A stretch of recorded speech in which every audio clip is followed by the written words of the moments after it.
Nah, di sana dokter-dokter semua, iya kan, bukannya seseorang yang ilmu pengetahuan akan ya. psikologinya nggak mateng gitu. Jadi saya pikir banyak yang harus kita pelajari. Jadi sekali lagi anak-anak muda yang di bawah 40 tahun yang saya bilang nanti 4 tahun lagi berkuasa itu kesempatan Anda belajar. Karena yang tua-tua nggak mungkin belajar kan?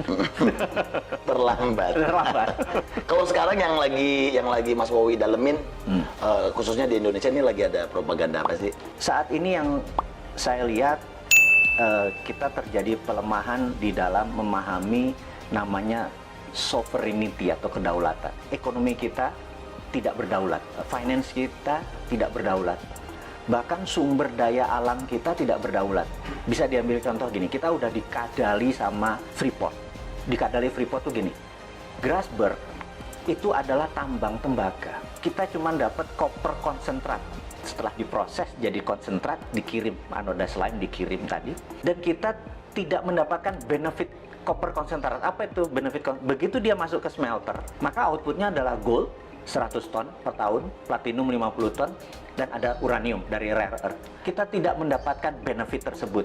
Jadi kita cuma dibayar pajaknya hanya koper tembaga gitu ya. Oke, kebodohan 40 tahun udahlah, biar dulu mbah-mbah yang kita mungkin udah dapat benefit ya wes, kita kan orang Jawa dididik mikul dhuwur mendem jero ya sudah kita mikul dhuwur, oke gitu.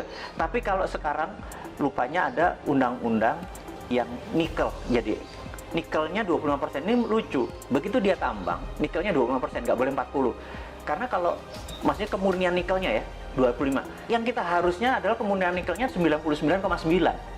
Tapi kalau 99,9 maka banyak yang dibuang. Dia nggak mau, dia maunya 20% aja. Kenapa? Karena 20% itu ada dua benda yang dia incer.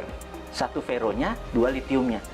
Jadi waktu dibayar, hanya dibayar nikelnya saja. Litiumnya sama feronikelnya sama nikel lateritnya itu gratis. Nah kemudian isu terakhir adalah tin atau timah, yang katanya mau digitukan sama. Tapi sama Cina apa yang dilakukan? Kadar tinnya harus 25%, karena di 70% itu masih ada yang namanya thorium, masih ada yang namanya osmium buat laras senjata. Dan kita cuma dibayar tin timahnya doang gitu ya. Nah, kok masih goblok sih gitu ya, cuman kita ngingetin aja gitu. Yang mbok sekarang sudah sekian lama, ya kalau mau dibayar namanya konten dari mineral tadi yang dibayar. Litiumnya berapa, osmiumnya berapa, thoriumnya berapa, rare earth-nya. Jangan cuma dibayar pokoknya dan nilainya yang paling murah. Jadi koper tuh paling murah, nikel tuh paling murah, timah juga paling murah, stanum ya bahasa kimianya, SN biar pada inget ini. Pasti pada lupa pelajaran SMA dulu ya, waktu SMA dulu kalau fisika tuh saya inget ada hari libur nanti kita rebus kubis Prancis HEL gitu ya, pada lupa kan pasti kan gitu ya.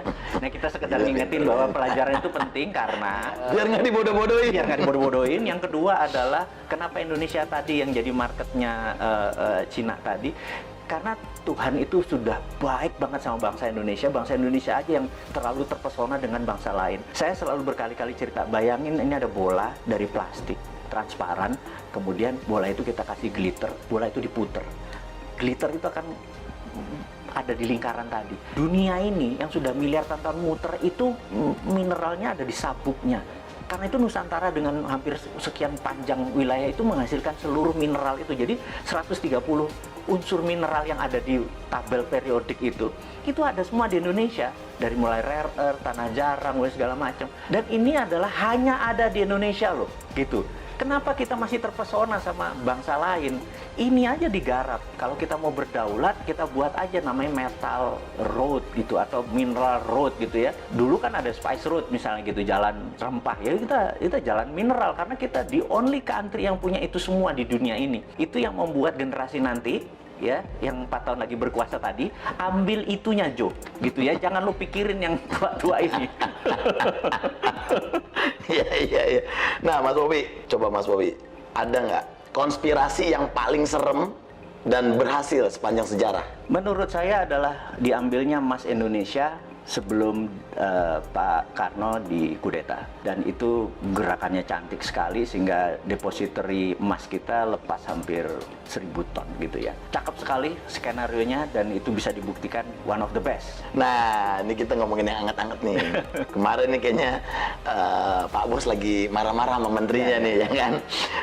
Gimana Mas Wowi menanggapi statement Presiden kemarin yang kayaknya bakal ada reshuffle kabinetnya gimana? Kalau saya lihat tujuannya Pak Presiden adalah mengingatkan, jadi early warning untuk semuanya bergerak.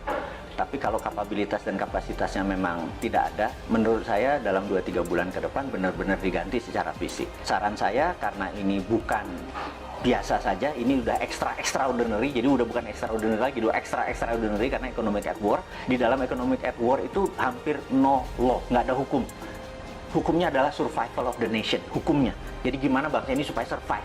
Jadi jangan, survive-nya harus cara kayak gini, nah itu lagi normal. Sekarang nggak peduli cara, yang penting bangsa ini survive, intact, utuh, dan cepat. Yang diganti saran saya adalah semuanya. Semuanya, bedol desa ya? Bedol desa. Semuanya bongkar ya? Benar. Nah kalau menurut Mas Wowi, 5 negara yang punya sistem pemerintahan paling oke. Saat ini menurut saya negara yang paling oke adalah Cina.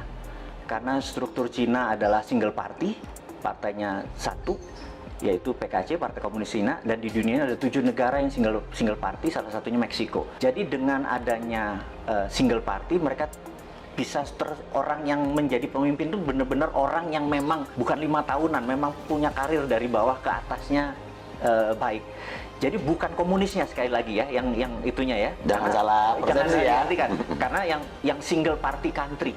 Jadi saya berharap suatu hari Indonesia akan mengadopsi itu revolusi lagi, bener nggak? Sekarang kebanyakan ya. Sekarang terlalu banyak gitu ya. Karena 2-3 pun akan terus seperti Amerika, tapi seperti Meksiko kita tahu dia single party country. Itu saya usulkan one of the best solusi adalah single party country, di mana mereka mau yang menjadi abdi negara, mau jadi public servant, memang berkarir dari bawah gitu ya. Dan jadi antara country dengan party atau partai menjadi satu. Itu tadi baru Cina tuh. Ya pokoknya yang single party country ya. Kita googling bareng-bareng. Iya. Nah itu, makanya jangan apa-apa lengkap. Nah, ya benar. Teman-teman biar belajar ke Wikipedia, bener nggak? Bener. Nah, pertanyaan terakhir. 5 figur paling cocok sebagai pemimpin Indonesia versi Mas Wowi. Jadi satu yang di 2024 saya harapkan adalah satu muda.